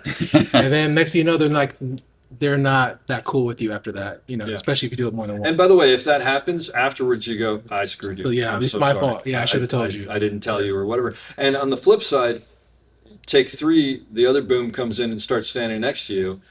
Yeah, it's frustrating because something new is happening, and like but they're probably just as frustrated because they've got thrown into it. So usually I'll go, hey, look, just so you know, when he says this, we're going to come over there, so be careful, and try to give them as much information as possible because they're not out there going, hey, I think on take 3, I'll just go in for the hell of it. They've been sent in, For a reason. For a reason. So I want to talk about crew safety because we're in the thick of it. How involved in that are you as an operator? What do you think your role in it is? How do you advocate for it? I think it's a really important role, and I think you have to look out for the people that are working with you, because a lot of people aren't, and I think sometimes even people aren't thinking about their own safety sometimes. Yeah. And if you see something, like say they want to put a camera in a position that's extremely dangerous, you have to stand up and go, we're not going to do that, or we'll make it a remote head. There's no reason to put a human being there. Yeah. And I think I've done a lot of stunt stuff and a lot of dangerous stuff, and I think it's a very important thing to really look out for your people around you, the crew around you, and obviously yourself. But I think it's something that you shouldn't have to be afraid to be vocal about it. Yeah, I mean, I think to Chris's point, like obviously you want to protect yourself and you want to go home intact, but like really, I find that like we really do look out for each other more than anything, because you kind of get tunnel vision and you lose track of where you are, but someone standing just off to the side, like the B dollar group may say, Matt, that seems kind of dangerous where you are. Like you got no exit if you need it here, if this car doesn't hit its mark or something like that. And you're just like, oh yeah, that's not good. And then also if you're on a show, especially if there's a big show with a lot of, like Chris and I have done these big like action units and stuff, and there's a big hierarchy. Like if you're the A operator, you can take the hit and be in a position to advocate for like, yeah, no, we need to take 10 minutes and put a remote head here, where like the day player D or E operator might not feel like they have the confidence to come in and sort of say that. And so the onus is on you to kind of be looking out for that. And I think the other thing that's really important, especially if it's something like Matt was saying, if there's a lot of pyrotechnics or stunt driving or whatever it may be, go up to that driver, especially if you know them, or go up to the pyrotechnics guy, like, my camera's there, what's safe? Yeah, I always ask. Where are you standing? Yeah. Seriously, and also like, with drivers, like how fast you're going to go when you hit that ramp. He's like, I'm going to hit it at 35. And if you know that driver and trust them, they're going to hit it at 35. If some new guy you don't know, they may hit it at 60, and suddenly where your camera was safe is no longer safe anymore. So, communicate with those people too, because they'll be like, where's your camera? It's like, it's over there. Like, that's not a good place for it. So I think you really have to look out for yourself, and don't just listen to the AD, what he says. Go talk to those people, because they're going to know what's safe for you or not as well. It's also really easy to get tunnel vision when you're looking through the eyepiece or looking at the monitor and you're only caring about the frame in that moment. So being far enough away and establishing a safe spot to begin with, but also having your dolly grip looking out for you and people who can grab you if something changes and you wind up in a position that's not as safe as you thought it was. I mean, I always have an escape plan for my operator. so that they never have to take their eye out of the eyepiece. So I either put a belt on them. So we'll talk about it prior to the shot of going. If something goes wrong, you're going to feel me leave everything behind. I'm grabbing you and going. So we always talk about it first. The equipment doesn't matter, but the people matter, but the equipment never matters. Anyone else? I say, yeah, like I mean, I'm here today, and in one piece, the dolly grips have saved my life like several times. Different things, like pulled me out of a burning building that wasn't supposed to be on fire yet.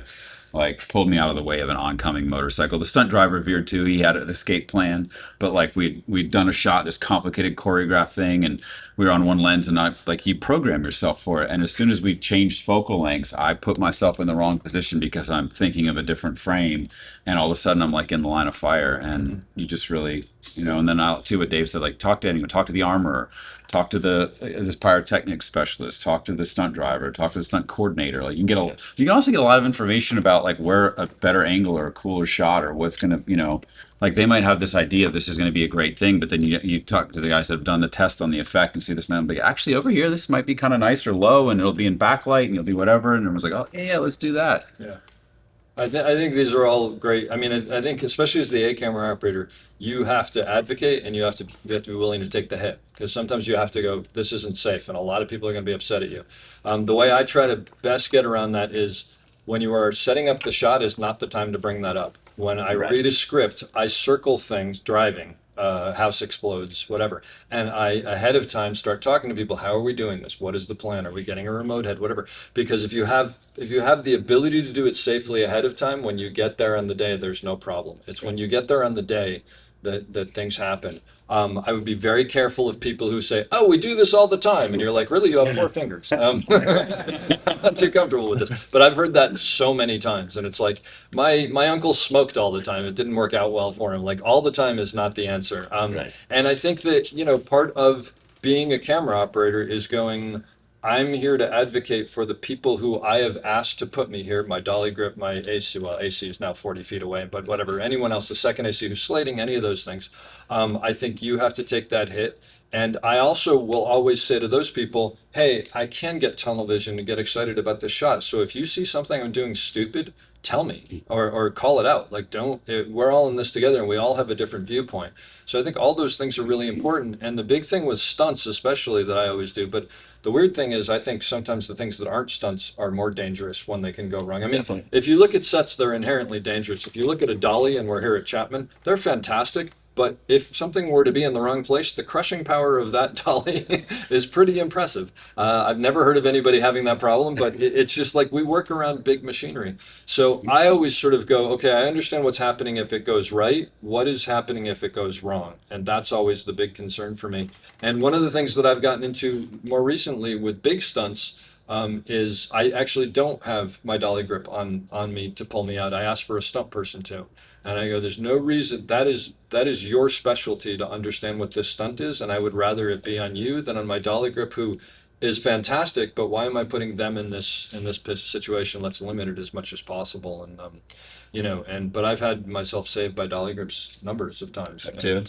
I've also turned around and everyone else ran away. Yeah. And I'm sorry about that. I said I was sorry about that. Like, thanks to everybody. Yeah, but So you got to look out for yourself. You really do. yeah, and I think everybody gets excited about getting the shot, but you have to step out. Part of your job is to step outside of that and go, all right, let's all be adults about this and talk about what could go wrong. And I think Dave made a really good point that a lot of times, especially when I've seen people injured badly, it's not when it's this gigantic, super dangerous stunt, because It's I think rarely that. people are so hyper vigilant generally. It's usually something that seems super simple, like some drive-by or something, and something just goes wrong and no one's like super vigilant because it doesn't seem that dangerous, and that's mostly when I've seen people get hurt. And actually, to that note, there was a movie years ago that a DP friend of mine was on, and it was a simple shot of a car pulling up and stopping in front of the camera. He was on a hi-hat, no big deal. Car's not going fast. And the guy's supposed to get out of the car. Comes up, stops. Sorry, it's a story. Stops, but it's safety, so it's okay. So stops, and he doesn't get out of the car, and they're waiting and they're waiting and they're waiting. He put the brake on, he put it into park, and he had a heart attack. I would have never thought of that, but that is a moving vehicle that's coming at your camera. Why put a remote head there? Put a locked off camera there. So now anytime a car is pulling up close, I go, or put it on the dolly. So at least the dolly is there to stop it. Yeah. But it is because people are hyper vigilant about the big effects because of lawyers and because of what it is and whatever. And it's the simple stuff that actually becomes the. I mean, the most dangerous piece of gear on set, I'm convinced, and it's essential because you couldn't make modern movies without it, is the lift gate on our trucks. Yeah. I've injured myself and seen more people injured with lift gates. Yep. I mean, they are amazing and they are super helpful, but boy, are they slippery in the rain and they are hard to see at night in the dark. And these carts, I mean, camera carts can be pushing 1,000 pounds, and grip electric carts get into the ton range, and like dollies, and you can't stop it. If a lift gate tilts or takes a hit or the truck bumps, like I don't care who you are, like physics is not on your side and you will go down. Yeah. And again, it's a thing, we just deal with it every day. So we don't have safety meetings about it. We don't do whatever. So Also, the more exhausted everybody gets, and Yeah. the later it is at Yeah. night, the more mistakes we make. Or Like people that. are rushing, and, Yeah. and also getting back to like some stunt stuff, like things like don't sit on an apple box if there's a car driving at you, or even just if it's doing a close drive-by. Yep. Make sure you're on your feet so you can run, because that half second may save your life. And make sure there's not a bunch of camera people that don't need to be there behind you. Like, guys, this is not safe. If you put, I'm putting myself at risk, but you don't all have to be at risk. Yeah, who needs to be here? Or look at some PA standing somewhere, like, hey, dude, you shouldn't be over there. Yeah. Well, like Easy said, you have an exit, and that may be like asking the seconds, like, hey, can we move these on set cases just kind of out of the way, or pull that lens card away so that if I need to go, I have somewhere to go and I'm not running into a bunch of gear trying to get out of whatever it is. But again, that's what's thinking, what will happen if this goes wrong? Which it was a good point, because the question I generally ask, I actually always ask, like go up to the stunt driver or the explosive guy or whatever it may be, and go, what is the worst case scenario that can happen? There you go. Yeah. And that is the question. Yeah. And they'll say, well, and this was an actual occurrence. It's like, well, I'm going to jump over that truck. I'm going to land, probably snap my steering column, and I won't have any control of that car, and I'll probably be heading right at you. Oh, good. And I was handheld. And I said, well, how fast are you going to go? He's like, I'm going to hit it at 35. He's like, okay, I'll have enough time. I did my own assessment, but I'll have enough time to get out of the way at that speed. And I knew this driver very well. I knew he wasn't going to hit it at 60. And he did. He did a thing. He came right by me. And he came up to me, he's like, yeah, my steering column snapped. But the trajectory of where he was heading, I knew he couldn't, he wasn't going to change direction midair. So, he landed very close to me, but he landed there. But, what happened was exactly what he said was. Yeah. And that's really the question to ask, you're blowing up a car, is the hood chained to it? Because that can be a projectile that can fly 200 feet and kill somebody. Again, what might happen that we're not expecting? I would suggest that anybody who hasn't, go to the local 600 safety page. You can just Google that. There's a video that we made on gun safety. There's a video we made on free driving. There's a bunch of how to advocate for yourself. There's a bunch of really good safety stuff on there. Also, always say yes to safety gear. Like, as hard as it is in the heat to have a Fernie pad wrapped around you with a face shield, anything you can do to protect yourself, the better. I'm going to throw out a hypothetical, which has never happened in the history of the film industry, but the director and the DP seem to want something different from each other. And each one of them has come up and asked you for what they want different. And maybe even after the director came and asked you for what he wanted, the DP came back and said, if you do that, you're fired. So what do you do in the situation where mom and dad, or mom and mom, or dad and dad are not getting along well together? Not that any of us have ever experienced this. I think I'd go to the DP and go, like, this is what the director asked me to do. What do you want to do? And let them sort it out. Hope that they have the emotional intelligence to deal with it. Yeah. And not, so you're not just caught in the middle of two opposing opinions, because it's just a lose-lose situation where, you have to, confront it somewhat. Jessica? That's exactly what I was going to say. Anyone else? I've actually been in the position where a director has asked me to do something, the DP has asked me to do something else. The DP was the one that hired me. Right. So I did what the DP asked. The director came, yelled at me in front of everyone, and then the DP came out and said, why'd you do that? I can't believe you did that." So I would say... So it has happened. So get them to talk to each other, but don't fall on your sword in that situation. Yeah. You say, you have one idea, you have another idea. You guys come to Yeah. a consensus. Yeah, what do you want me and to do? Tell me What do you what want me to do? And 9 times out of 10, what I'll do is I'll go, look, I know I should be smarter and be able to figure this out, but I just can't figure. Like you make yourself be the patsy, and you're like, I think we just got to come to some symbiosis, blah, blah, blah. And invariably one of them will be like, I don't know, do what they want to do or whatever. And at least you got some. I mean, you're probably not going to come out of that unscarred, But you can minimize the you can damage. minimize the damage. And I think it's like Matt said way earlier about just not being wishy-washy about something. Yeah. Because it is a problem, and you just have to confront it head on. Yeah. And the more you do that, it's going to help alleviate the problem. And if it's a continuing thing, I will usually take the DP off when we're not on set, text them and go, hey, can we talk about this? And like, what do you want me to do moving forward? Because like, I'm in a really tough situation and I can't be like, something has to happen. How can I help make this better? Whatever. And sometimes you just got to realize that you're going to lose, unfortunately. And I've been in that situation, and it sucks, but it's not your fault. It just is what it is. Anything else? Yeah. Great. Also, that's actually one of the things I usually ask during my interview process. Do you? Because it happens direct? every single time. Every show, it's going to happen. So you let the DP know, what do you want me to do when the director comes whispers in my ear? Go with them or let you know, what do you want me to do? Usually they just say, let me know. So don't be afraid to hop off the dolly, whatever it is. Go or ask your assistant to ask because they got a radio and the DIT has a radio, whatever it is. But make sure you ask because there's a lot of times the director mid-take will come down and whisper in my ear, okay, now tilt down or whatever it is. And like, oh, shit. I know I'm going to get in trouble for it, but okay. Director told me to tilt down mid-shot. And they can't really blame me for that because they understand it was mid-take. You couldn't say anything. You're kind of asked out at that point. So, but just cover your ass and make sure if the director tells you to do one thing, let the DP know. Yeah. Yeah. Is this okay? Is it okay to pan over here? Let them know. Yeah. Because we're here at Chapman, and Izzy, please jump in on this. You show up on a show, you're handed a dolly grip that you've never worked with before. It comes with the key grip or whatever. Mm-hmm. You have no experience with them. How do you start that relationship? Do you expect that they know what they're doing? Do you expect that they don't? How do you figure out if they do? How do you establish that connection that is so important for what we do? I've been in a lot of cities where I get somebody that has had very little experience. And I think as long as they're willing to try, then I'm fine with it. If they have an attitude, that becomes a problem. But I don't mind if someone doesn't know because I can teach them. And I think it's having patience and going, look, it's not just about moving from A to B. That's not the shot. This is what the shot's about. And I want to do this, and I want you to do this, and explain, like she said earlier, this is why I'm doing this. Yeah. And then they kind of understand what the shot is. And over time, they start to learn what the shot is as opposed to just like, I'm just pushing a dolly back and forth. Because the great dolly grips, like him, they're filmmakers, and that just takes experience. And sometimes you're in a smaller town or smaller city, and you don't get the amazing A guy, or they don't want to pay to bring Easy in or somebody like that. And so I think you have to have some patience with it and make sure they understand why you're doing things and explain why you're doing things, and you're actually helping teach them.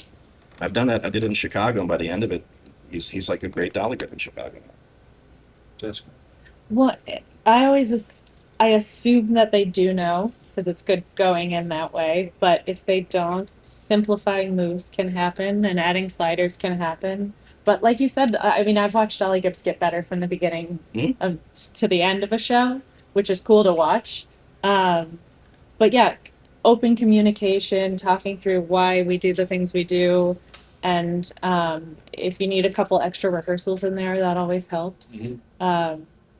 But yeah, as B, I often get put with someone who's not as experienced, and I use the slider quite a bit in those situations. I like the why, because you're not just saying you're moving from A to B. You're saying this is why we're moving from A to B, which is a very different.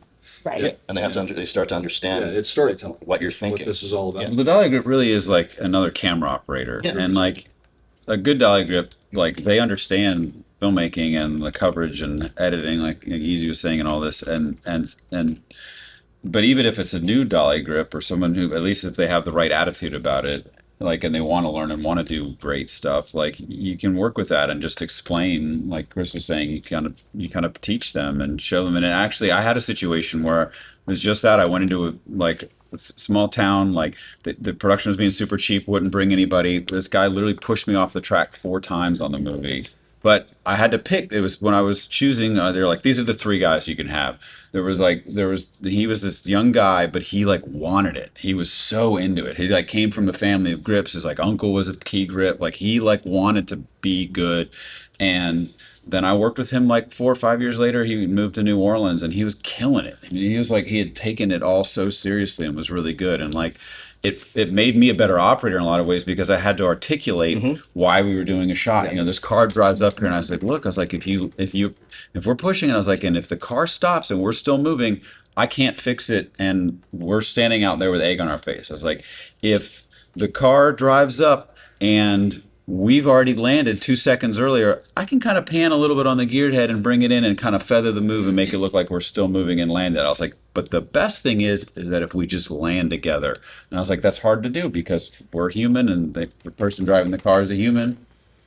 Well, going to that point, what you're doing is you're helping them with success. And I think when you have a young dolly grip or somebody who's learning, teach them how to be successful. Yeah. So if you're doing a stand up and you know he's not going to be able to weed those tails and get up in time, maybe you say, hey, let's start this a little bit higher. Or say, hey, take the boom slow. I'm going to take it on the tilt. And then as you're going up, I'll come down with him on that and I'll play the headroom. So giving him ways to succeed. If he gets that confidence, he's going to want to do more and he's going to want to get better and better. When he breaks his confidence earlier, especially when they're young, they tend to shut down. So, and that's when we start relying on the operator telling them which way to go. Anytime my operator has to tell me to go right or left, we're already too late. Okay, if he has to take his hand off his gears, we're behind. So you always want to have that advantage, but it starts with helping them get success early. And easy to ask you the opposite of it. You're an excellent dolly grip with a long storied career. You show up and you have a new operator. How does that work with you? I mean, because the operator may be going, hey, let's go low mode here and let's do this. And you're like, how do you deal with that? So in that same aspect of way, I want him to work with a young dolly grip. I try to work with him. I want him to have success too. So same type of things. There'll be a lot of times where I'll tell him, don't take the tilt. Or don't stand him up. Let me do it all. Right, so that I know I can control that headroom for him. Yep. Same thing too. We're gonna do something where maybe there's a back pan in it. I might tell him, you know what, I'm gonna put this in roundy round right here. Let me do that for you because I know I saw in the rehearsal you're struggling. So things we can work together on, so I can help him if I have a young dog grip, or some things I'll help feed him. You know, of going, hey, look I'm gonna take this a little bit early so we can beat them to that mark. Right, so I can help them do the framing with them. So we work together on the framing and the composition, and I'm trying to always watch that composition to see where I can help them with that. So yeah. Oh, sorry. No, go ahead. I was just going to say earlier you were talking about decisiveness, and if you have your dolly grip build 20 feet of track and then you use 6 feet of it, they're not going to be thrilled with you. No. So knowing what you need ahead of time to keep that mutual respect and not have anyone do a bunch of extra work unnecessarily is useful. And I think on that note, and it's harder when you're starting out. It's not like let's get some track over here. It's like I need track from here to here. I want the dolly this way. I want it on low mode. Then use a finder. You're like, oh, this person knows what they want. Yeah. And the truth of the matter is, if you've made a mistake, that'll frustrate people, but it'll at least set them up for that. You know. Anybody else have anything? I mean, use a finder, like really, like if you can show people, even like with Artemis or Cadrage on your phone, which is not as good as an actual finder with the actual lens and the ground glass, but if you can show people the frame, it's just a great way of communicating what your intentions are and what you need. And if you are the relatively inexperienced person between, or even like I'm working with a great dolly grip, and I'll show them this or that or something, this and that, and I have an idea in my head of how I want to do it, and they'll say, well, why don't we just do this or that? I'm like, oh yeah, that's a better way to do it. Let's do it that way. It's about what's the better way. Exactly. Yeah. And I think, if I show up and I've never met this person before, I mean, just so you know, everyone's IMDb'd everybody else. So don't think they haven't. So, and I'm trying to assess what they know. I'll actually go, hey, we need to start over here and we need to go to there. What do you think? What do you want to do? And they'll go, normally I'd go with track, but the boards are right over here. Will that get us there? And so I'm starting to assess like what their decision-making skills are. And the other thing I'll say is, like, if I'm working with EZ and they come up with this compound techno crane move, right? I will in my head decide where I think the base should be. And then what I'll do is go, hey, here's a shot we need to do. I got to be up there and I got to come down there. And then as the car drives in, what do you think? And he'll hopefully say the same place, but he might say the crane base should be over here. And I'll go, really? What? I was thinking it was over there. Why are you thinking over here? Well, those power lines are going to stop us if they want us to go higher or whatever. He'll have some reason. And right there, you can sort of figure out, but like you give them the opportunity to put that in so you can assess what they know. And 9 times out of 10, they'll have a better idea. And if you're newer and you're working with someone like EZ, you just go, this is a shot we need. Get the techno ready. And they're like, yeah, great. And then they put it there, and then it works perfectly because you don't have to back pan. And the DP's like, this guy's really good. And you're like, you're coming everywhere with me. But, you know, at the end of the day, it's a team effort. It is definitely. And I would say one thing too is I never let my operator pigeonhole himself, and they never let me do that to myself. We talk about planks or something like that. If I'm outside, I know it's going to evolve. I know it is. So if I set myself up for failure, meaning I put planks down, that's going to be time. We talked about that earlier. I got to stop production, take the planks, have track run in, bring levelage out, and it's going to be a big issue. So always thinking that ahead. But when I think of equipment, don't ever let your dolly grip put you in a spot where you know that when it evolves, we're not going to be able to evolve with it. And I think that'll help that in the future because you'll see things ahead with them and be able to help them. And the other thing I'll add to that, it's the last shot of the night and they call for a 2-foot move forward and the truck's already been packed. Look at them and go, look, if you want to bring track out, go ahead, but I can do this on a slider. And they're like, really? Is that okay? Yeah, just bring the slider. Let's do that. Let's get them, go home. I mean, you gotta, no, but you think about that stuff because they've been busting their hump. And I'll tell you one other small thing that someone taught me a long time ago is if there's some long, even short dolly move, and we've moved from A to B, we've done the shot, and we're resetting, and there's not a reason for me to have to look through the eyepiece or whatever, and I'm not exhausted, I will jump off the dolly and walk. And I've had dolly grips goes, what are you doing? Get back on the dolly. I'm like, no, your job is to move me from A to B to do the shot. It is not move. And then they'll fight with me, and invariably I'll end up back on the dolly. But it's true. It's like there's no reason you should have to push the extra weight when you're just resetting. I'll get off, and sometimes I've even said like I'll push it, and they're like, no, you're gonna kick all my wedges, and I'm like, yeah, I probably will. But that's another thing. But you know, I think those things actually go a long way. We're definitely brothers and sisters out there. No question about it. I spend more time with my operators than I do with my own family. Yeah. So, I mean, we do, 15 to 18 hour days. We're on location in these places where it's just us every day. So, we want to do everything for each other. So it's, like I said, those little gestures go a long way. And you're only as good as your dolly grip. It's true. As an operator. Yep. Because it's really symbiotic. And more often than not, your dolly grip will make you better than you are. Without question. Well, keep it simple. I sort of jokingly say like, you can tell like a green operator or green dolly grip because they want to use every available accessory for the dolly. Yeah. And like Chapman has all this stuff and it's great and you need it to make movies and do cool shots, but you don't need all of it all the time. And it's all something that's got to be carried and set up and put away. And like sideboards like are ankle busters and like all this, you can't see the marks as good on the tires. Like there's a bunch of reasons like to use it if you absolutely need it for a shot, and like yes, by all means, you should have it, and it's great that you can do a lot with these pieces of equipment. But like mostly, it's a seat, maybe a riser, and an RO, and that's kind of what you mostly make the movie with. RO being the most important. Yeah. So we are going to finish this portion and go to the sort of speed round. I'm going to ask everybody. We'll start with you, Easy. We'll come down the thing, and I'll finish it off.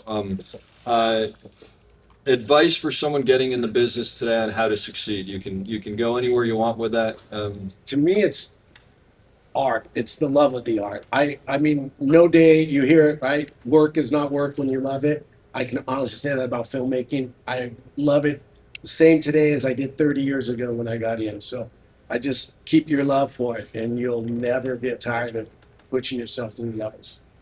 Greg? I think everyone defines success differently, so that's up to you. But progress breeds contentment because you're always growing.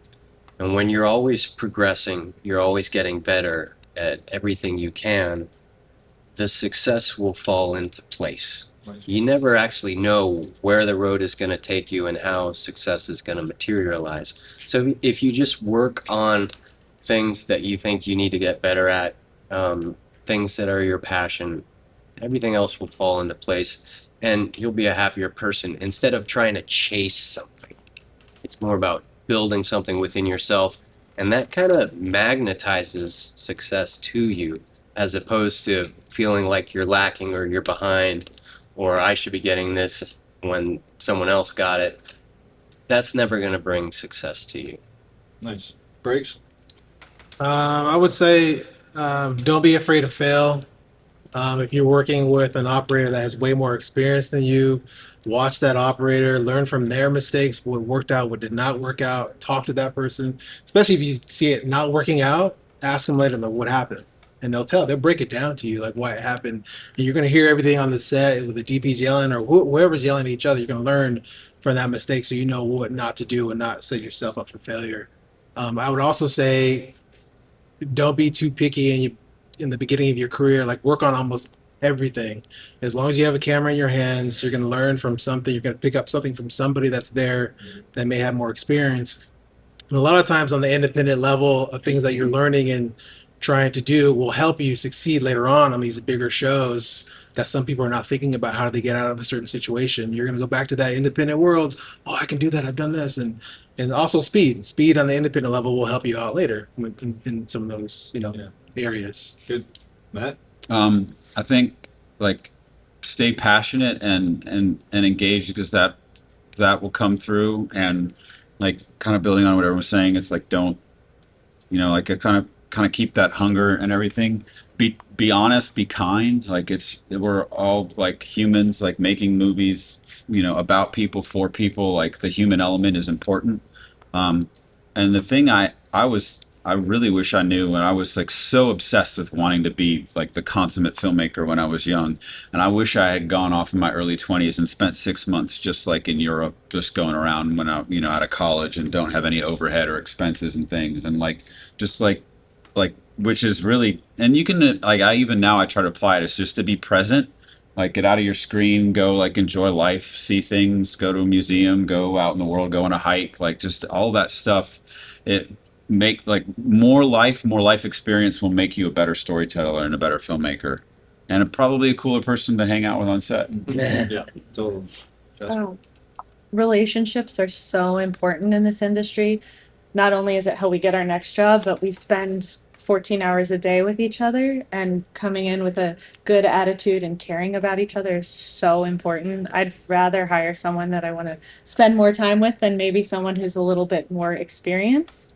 And in that regard, use those relationships and learn from the people around you. I'm constantly learning and wanting to get better. And whether you're going from AC to operator or you're an operator trying to shoot, asking questions and learning from people who know more than you is so valuable. Sure. I think getting back to a little bit what Matt said is like, I think life experience and, whether it be going to museums, reading, listening to music, whatever style you may like, or listen to things that you normally wouldn't, or go to museums that maybe you don't think you'd enjoy, but you do. Watch all kinds of movies. I think having a film library in your head is extremely important to communicate with DPs and directors, and sometimes even actors. And, filmmaking doesn't come from a vacuum, right? It comes from life. So I think it's really important to have those experiences. And I think building that library in your head is really important because I've used that a lot with directors, and it breaks the ice a lot of times as well. And sometimes music will, or whatever it may be, and it'll make you a more interesting person on set as well. Yeah. You guys hit so much. I would say know that you're going to fail. If you don't fail, you're not trying. And if you're not trying, what's the point? But know that you're going to get back up from that, and it'll make you stronger if you can figure out, you learn something from it. Be a good person. Just be nice. Be nice to people. I know that seems really simple, and sometimes it's easy and sometimes it's hard, but there's no question about it.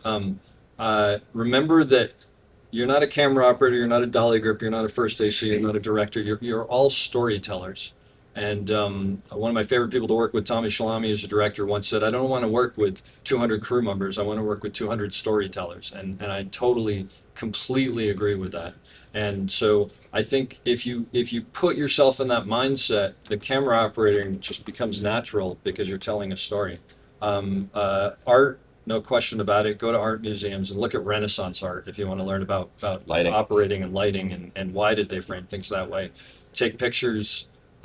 Just challenge yourself and don't be in a position where you're comfortable, because if you're in a position where you're comfortable, again, you're not learning.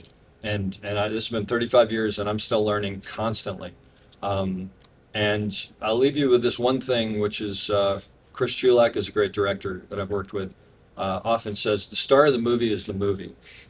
It's not the actor, it's not the story, it's not the director, it's not the DP, it's not you, the operator, it's the story. So when you're on set, everything that you have to do should be serving the story and serving the movie. And I think if you keep that in mind, this is a great industry to be a part of, and hopefully you'll find that too. But and have fun. It's a lot of fun. I mean, there's a lot of times when it's not fun, but a lot of times when it's like Really you will be in there and you'll go, I'm getting paid to do this. Like I would pay to do this, and I'm getting paid to do this. And so those are those moments that you hang on to, and it makes it all worthwhile. Thanks for listening so much. I hope you got a lot out of that. I had a blast and actually learned a lot. Again, thank you to the SOC, soc.org for putting the thing on, and for Chapman for hosting us, which was really fantastic. Please check out the op.io for more information on operating, and we'll see you next week. Thanks.